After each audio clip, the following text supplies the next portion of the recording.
Thanks for joining us for Elko Live today. In today's edition, we get to visit as we do weekly with the city of Elko. It's time for our Tuesday update in Elko City News. So pleased to have our city manager, Jan Baum, in studio alongside our Elko City Clerk. You brought Annette Robinson with you today, Jan. Absolutely. My pleasure to have Annette here.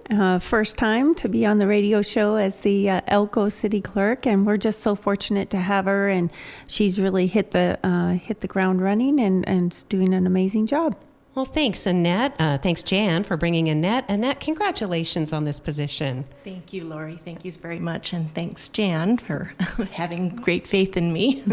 Absolutely. It is a big job, but everybody that I have talked to has so much confidence, and they appreciate the transition and all the work that you've been doing, Annette, because you jumped into it, obviously, during an election year. Yeah, definitely. There's been a lot of stuff to learn about election stuff and agendas, and there's been a lot to learn, but I've taken it full force, and as soon as I get completely staffed, we'll be hitting the ground running. Oh, good. And that's another thing. We always do mention professional positions that are available. So when we come back, Annette, we're going to talk to you about the election process, because there are 2 council seats that are in the mix, and those will be voted on during the general election. The city, many years ago, changed the charter, and so now our elections are aligned, so we get a better turnout, and that's what we're going to talk about. So when we come back, we'll give you a little break. How about that? All right. Yes. So, Jan, since the last time we talked, there are a few things on the agenda today. And let's see, we could start, I guess, just in order of. Some of them are kind of exciting. Some of them are kind of surprising. And one item that might be up for closed consideration is the latest agreement between the city and the operating engineers. Yes, absolutely. So the red line agreement is on the agenda packet and included in the packet along with the financial impact. And we're thrilled to say that this process went very well, and so we're presenting what we believe, and I think the union believes, is a very fair contract to the city council, and we're hoping that they'll approve it. All right. And who does the operating engineers represent, Jan?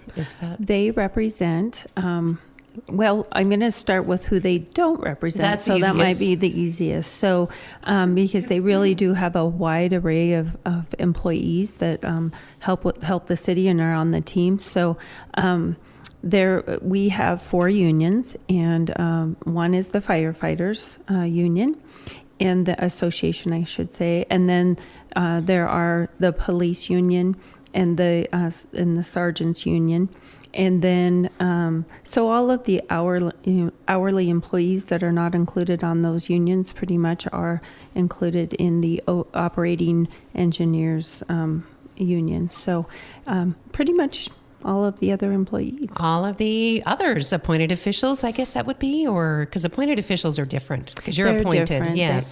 They are included in the management team. So I guess I should have included that. So they're the hourly employees that are not included in those other 3 unions.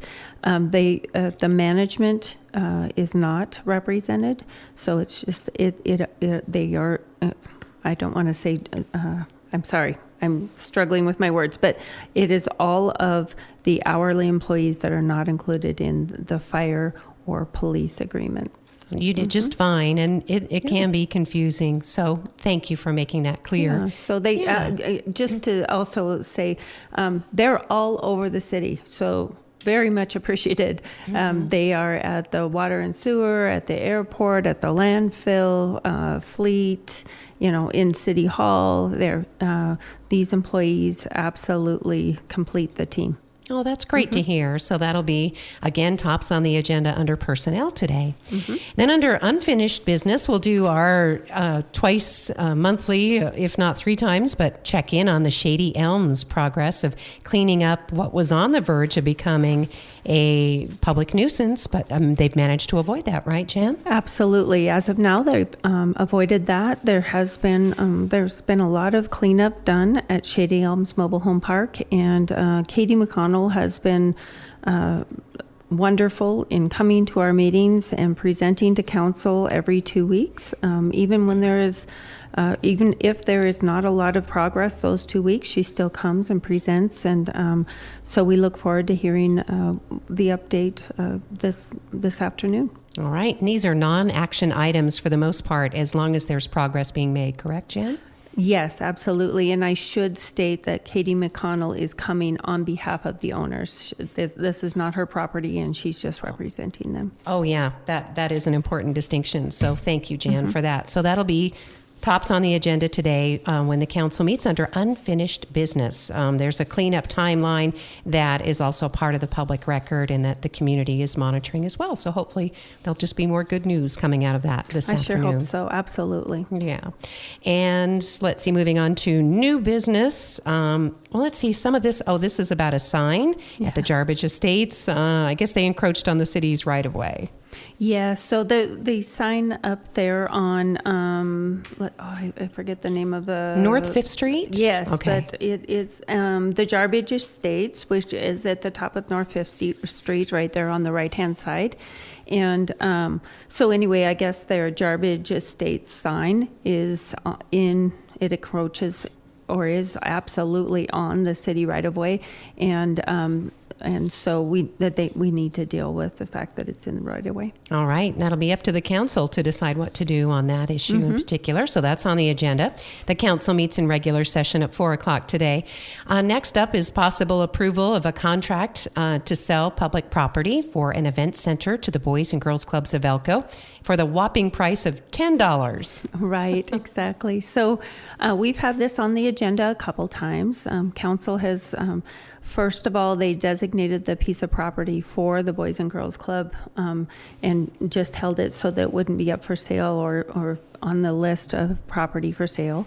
And then we took it back to council, I don't know, in August, I guess, and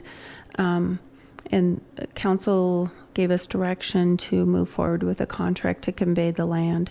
And so that's what this is it is the conveyance of the land to the Boys and Girls Club for a potential event center site. The contract does have some revisionary clauses and some timelines that do need to be met. If those timelines are not met, then the land will revert back to the city. And it's important to note this parcel is located east of Elko. It's still within city limits, but it's known as the Kittredge Canyon area. I mean, or how is it being described? Yeah, it's close to Kittredge Canyon. It's not in Kittredge Canyon, but it is at the corner of Delaware and Ruby Vista. And the property itself is kind of a triangle shape piece of property, and there is BLM property that is adjacent to it, and so I believe that the Boys and Girls Club will also have to get rights to that property or do something with that, because the property that the city is conveying to the Boys and Girls Club is not big enough for, I don't think anyway, for their entire project. And so I think there's a lot of work that needs to be done there with getting the land and from the BLM or the rights. I believe the school district has rights to that right now, or a lease. And so anyway, it's at the corner of Delaware and Ruby Vista. Well, thanks, Jan, for the update there. Again, many moving parts, and so still a lot of work in progress. And I'm sure we'll hear more about that in the days to come. Let's see, a block grant, energy efficiency block grant program. The city's been allocated up to $75,000 for various energy efficiency upgrades. That's something you could use on city properties? Yes, I believe so. So there are a couple different ideas that we're looking at, anywhere from maybe some more energy efficient lighting to windows, just some different things like that. It's $75,000. And so, it's not a huge project, but it would be great to be able to make our buildings a little more energy efficient if possible. So we're asking council for the approval just to apply for the grant. Oh, okay. So it's not money that's in the bank. It is you're going to apply for that. So, okay, very cool. So that's item C, and that'll be discussed when the council meets. And then there's discussion of the Mustang Ridge subdivision. I don't think I'd heard about this one. So the Mustang Ridge subdivision is over kind of behind Elko Vet on Colt Drive. Okay. And so it's a nice little subdivision there, actually, and they've had some. It's been quite a process to get through with NDEP and some different permitting, and so we're asking council if they'll allow the owner of this subdivision to extend their development agreement, and I'm sure that they likely will. I think staff definitely is in approval of this. Yeah, they've been Or working support. with them, right? And usually it's things like curb, gutter, and sidewalk, or some basic things like that. Improvements. Okay. Yes, absolutely. That are required. It'll be a nice little subdivision for sure. Oh, good. It is in the area where there is more affordable housing, so I'm not sure if that's fits the description of this one. I think it's the same developer that is up north that we were just talking about. And so those homes are a little less expensive, and I think that'll be great for the city of Elko. It's always a good to have a little lower priced housing for our public. Yeah, that's a good mix of housing, and then people can afford to get into something and, make their home buying dreams come true. So, and let's see if I'm following the agenda correctly. This is exciting, going out for qualifications for architectural services for a new city hall. Yes. So, Wow, this is big. Yeah, it is big. It is big. So in the budget, City Council did approve for architectural services for a new city hall. And I don't know if anybody has ever been in City Hall, they can see that, our staff is very piecemealed. We have city staff all over the city, and so there's the modulars behind City Hall. There are 2 of them there for the building department and the engineering development group. And then there's City Hall, which includes Annette's group with the city clerk, as well as utility and finance, and I'm there as well. And then we have recreation that is way down on Railroad, and so it's an aged facility for sure. So currently we're putting in a new boiler, thank heavens, right before winter, and hoping to keep the building kind of together. I've heard the facility superintendent say recently that this is the new pool. So if we just got to keep the building together while we have people in it. And so it'll be an exciting first step to see what a building could look like, and if the city can even afford it. Oh, okay. So you don't have a site or anything yet either, right? It'll be a site selection and a preliminary design. That's what this will be. Okay. Is there any preliminary budget or any idea what the city could spend or where the money would come from, Jan? Well, right now, currently we have been accumulating some funds in the facility improvement fund, or the facility fund, and so we could use some money out of that fund, yes. And then there's also the capital construction fund, but primarily the primary reasons for the capital construction fund is roads and redoing roads. So we'd rather stay away from that, but currently right now, to be honest, we don't even know what a new building would cost, and so it'll be a good first step just so we can start saving or see where we can get funds from. All right. We know the county is going through something similar, right, in planning a justice complex and some other public buildings, and they're going to be in the city. Absolutely. Yeah, right. That whole campus, it'll be beautiful. But you're right. It takes a lot of planning and, see where the funds can come from.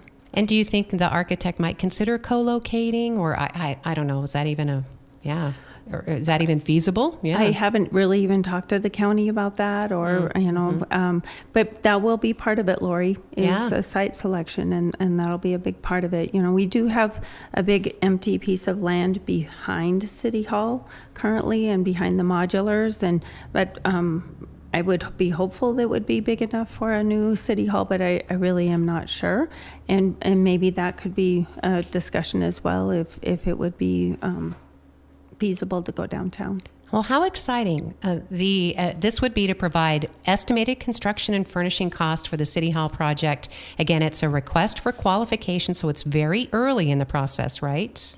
Yes, so this will be it's called an RFQ, a request for qualifications, and that will be put out to different architect firms, and And then likely they will present us with packages of how they are qualified for this project. And then based on that, we will choose a firm and then go forward with a contract. Well, that is super exciting, and certainly a moment in time that we can all reflect on, because that City Hall, it's been there for a long time, on the Arnie Perhonen building that I recall, and that's an architect that has been, he's been gone for some time, but it's kind of the existing City Hall is significant. So that means maybe a new life for that building. I don't know that it would be torn down, but yeah. Right. And again, yeah. I'm just really not sure. And so hopefully this is our first step to figuring that out. All right, Jan, thank you so much for, again, that exciting news. There'll be more discussion on that when the City Council meets. Jan Baum is our city manager,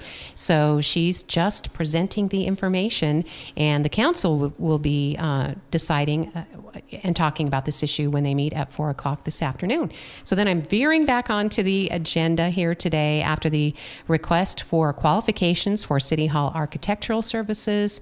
A donation to the Elko Arts Foundation is also on the agenda, and then we'll jump back to that public hearing issue, I think, as well. But that's exciting. We have apparently, this is the first I'm really hearing about this, so I hope that there was some public outreach. The Elko Art Festival is going to be underway this week. I saw something on social media, but I didn't know there was a reception to meet the mural artist, and that's going to be tomorrow from 5 to 7 p.m. at 401 Railroad Street at the 7018 Brewery, Jan. Yes, I believe that invite is loaded onto the agenda, into the agenda packet. And yes, Catherine Wines with the Elko Art Foundation wanted to make sure that City Council was invited to that, and that it was, that the public was aware of the event. And so, I know it's an exciting week for them, and I feel like it's been a little quiet. But yeah, so I'm sure that Catherine will be there to announce that. 16 murals will be painted between October 10th through the 13th in downtown Elko, including a community mural on the alley wall between 4th and 5th Streets. The festival events collaborate with the Downtown Business Association's second Saturday event. That'll be on Saturday the 12th from 4 to 7. So that's super cool. So the reason it's on the City Council agenda, Jan, is because they are soliciting a donation to help support those murals. Yes, so they came to City Council previously and requested, I believe it was with the budget, requested a $10,000 donation. And Council did extend the $10,000 donation, but wanted to do it in two different pieces. The first piece was to rehab the current murals and make sure that they were all in good shape. And so they gave the first $5,000 right after the budget was passed in July. And so they have done a little bit of work on the murals, but have not spent the entire $5,000. And so because it didn't meet exactly what council had put in their previous motion, we chose to bring it back to council and see if they would want to extend the second $5,000 before they spent the first $5,000. So that'll be up to council and how they want to go forward with that. All right, so that's on the agenda today. Again, the Elko Art Festival is opening with a public reception tomorrow from 5 to 7 at the brewery, 401. They're at 401 Railroad Street, the 7018 Brewery, and this will be an exciting event as we watch more beautiful murals emerge, and it's really something that has enhanced the quality of living, added to the beautiful art installations throughout the city, so it's certainly a welcome effort. And many thanks to the Elko Art Foundation, for taking that on and continuing that tradition. That's super cool. Yes, absolutely. I think it's important that they continue to, keep the murals fresh and, and rehab. So I think that'll be good. Talking with our city manager, Jan Baum, and I know our city clerk is waiting patiently in the wings, but the last agenda item, this will be discussed in a public hearing at 5:30, and it could be a little concerning to some listeners, so we just want to let you know we're going to be talking about a brothel, a licensed brothel at South 3rd Street. It's Sue's Fantasy Club. Elko Police on September 10th, when they were doing their routine checks, I think police talk about this on their radio program when they come on once a month, Jan, but they make unannounced visits to the brothels to make sure that the workers are, all the sex workers are in compliance.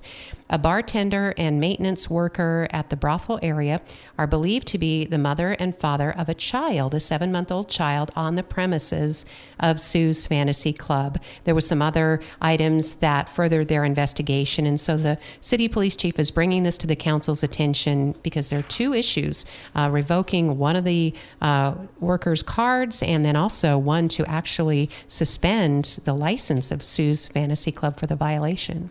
Right. So, yes, the first public hearing that will take place is the possible action to revoke, temporarily suspend, or place on probation Sue's Fantasy Club brothel license. And so it is specific to the brothel license. And per the city code, it's unlawful for any person under the age of 21 years to enter a brothel. And so this is serious, and so it calls for a hearing. And so what will happen is I'm sure the owner or a representative of Sue's Fantasy Club will likely be at the hearing. And so it's similar to a hearing that you see in a court or whatever, but the city will give their facts and their side of the case, and then the owner will give their impression and or their side of what happened, and then the city council will talk about it, deliberate in a sense, and then decide how to go forward with this particular case. And then the second public hearing will actually be so people that work at a brothel need to have a work card to be on the premises. And so this particular person, she is the bartender, I believe, and she has a work card. And this was her child that was on the premises. And so City Council will need to decide whether to suspend or revoke or temporarily revoke her work card. All right. And it is important to note, according to the notes, that a bartender and maintenance worker at the brothel are believed to be the mother and father, respectively. So she is apparently employed as a bartender, not a sex worker, and yes, the father being a maintenance worker. So it's interesting that they're considering suspending her license, but not Dad's license. Actually, he may be on a future meeting. Okay, so there is dual responsibility there. All Absolutely, right. Okay. yes. So there are certain rules with having public hearings, and so the people that are going to take place or take part in the public hearing need to be notified so many days in advance, and so these two individuals have been served respectively, and the other one has not. All right. So there'll be more discussion on that at 5:30 this afternoon in a public hearing on that item. Thank you, Yes. Jan. Thank you. So without further ado, we should turn some time over to Annette Robinson, our Elko City Clerk, again, who's been waiting in the wings there, and to talk about our city election and to remind people there are 2 council seats and 3 candidates, right, Annette? That's correct. We do have 2 council seats available, and there are 3 candidates that applied. There is going to be Elko Chamber. They are putting on a candidate forum at the conference center at 724 Morin Way on Wednesday, October 16th, from at 5:30 to 6. They're doing the meet and greet, and then at 6 p.m. is when the forum starts. So. And that's not just the city council. There's also the county clerk and a county commissioner, District 1, that's on that ballot. So those people will be there. So go out and listen and choose your candidates. Yep. Choose your candidates wisely. Yeah. Yes, definitely. And so regarding the election itself, in the past, people could expect that their ballots... I was trying to think about that. I think you voted at the regular places, but there was counting done at the city hall. Is that right? Or I mean, the elections were not aligned with the county, and now they are. So right. Yes. Okay. So. As far as I've been here, we've been doing it with the county. So I don't. Previously, it was different, but yeah. So now we're in sync with the county.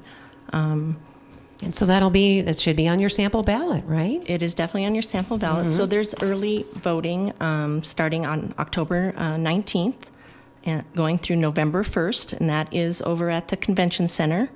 So it's not at the library or at Adobe. It is definitely, early voting is going to be at the convention center, just like regular voting, the general election, which is going to be on November 5th.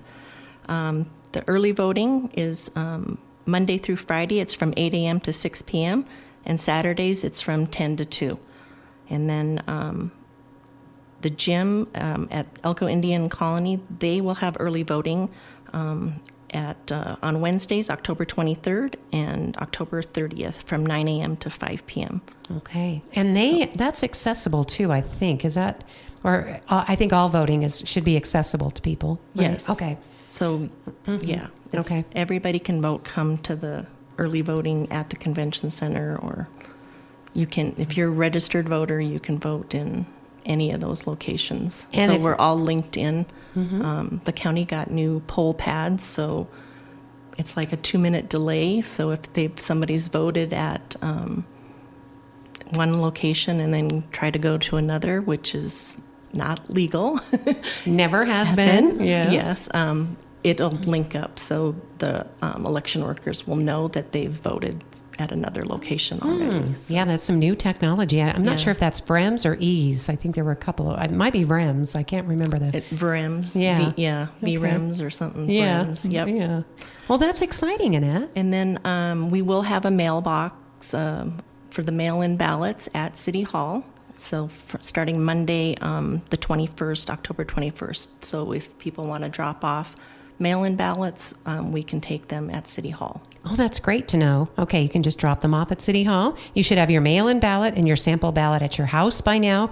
If you have any concerns, reach out and contact the county clerk, right, Annette? Correct. Okay. Or you can call me, Oh. the city clerk. I can give you some information about that. That's definitely- great. Yep. So you work closely with Becky Plunkett, it sounds I like. do. Yeah, Oh. definitely. Wonderful. So. So just a brief check-in before we sign off. How's it going, Annette, as our new Elko City Clerk? It's been great. I've learned so much, and I'm actually really enjoying it. So I've learned, like I said, so much stuff that I didn't realize what's going on in our city, and it's been fun, and everybody's been so welcoming and so helpful.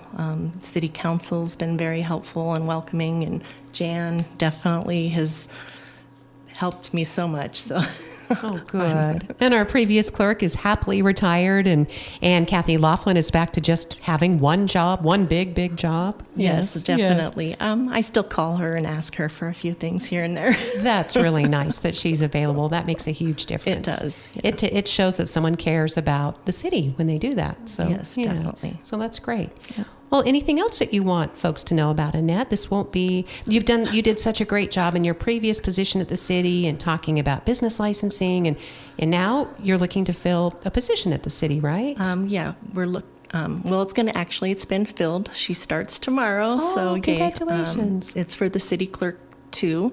That's our person that will be at the council meetings recording minutes. That's the primary job. And then there's a lot of other stuff that the city clerk's office does that will be responsible, such as cemetery plots and room tax that we take care of, prevailing wages for all the projects within the city. So there's a lot of course, we have to keep track of all the records of all ordinances, resolutions, any changes at any of the council meetings. All that stuff has to be recorded. Sounds like you need your own half-hour show. There's a lot going on. Yeah. I think she could use a whole half-hour Yeah, show. definitely. Yeah, so, and just remember that if you have a business in the city of Elko, come down or call the city clerk's office, because you do need a business license. I mean, that's part of how we protect our public, is ensuring that the businesses within our city limits have a business license. And so anyway, come see the city clerk when and it's not just business license. We have liquor license, gaming license, special event license, which a lot of people don't realize that they need for special events, and they have vendors. because inspections need to be done before those events to keep the public safe. Right. It's all about safety and liability, and that unfortunate word. And it is important to note, because I know the county just dealt with this recently with food trucks. The city does license food trucks. Yes, they are all licensed within the city.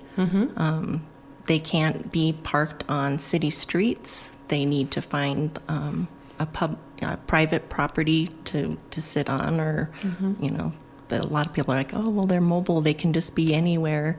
They have to, because of health permitting, they have to prepare their food at a certain location, so that they have to have a fixed location for their particular trailer, or their trucks, food trucks. For food prep and for food prep and oil disposal or whatever. Yeah, and it's water, like their wastewater disposal. There are a lot of regulations. There's a lot of regulations. They need to have grease interceptors in their trailers if they have water within their trailers. So yeah, there's a lot of things that. So our environmental will check the trailers, and our fire marshal, she checks them before they're licensed. All right. So it is a big process, but rest assured that if you're purchasing from a food truck, even if they're a county business or they live in the county, but if they're doing business in the city, they will have a city license. Correct. Okay. That's correct. And they all know that. I think they all comply. Yes. Oh, yeah, they do. They do. The food trucks are great. Yeah, they are. We love our food trucks, don't we? I know. Right? Yeah. They're cooking dinner anytime possible. Yeah. Little cleanup. And great variety. So there's a plug for food trucks. Well, Annette, thank you. It does sound like I think we'll have Annette come back when she gets a little more settled and bring a new employee. And she knows so much already. I know I go to her just about the food trucks the other day. I said, will you educate me on food trucks?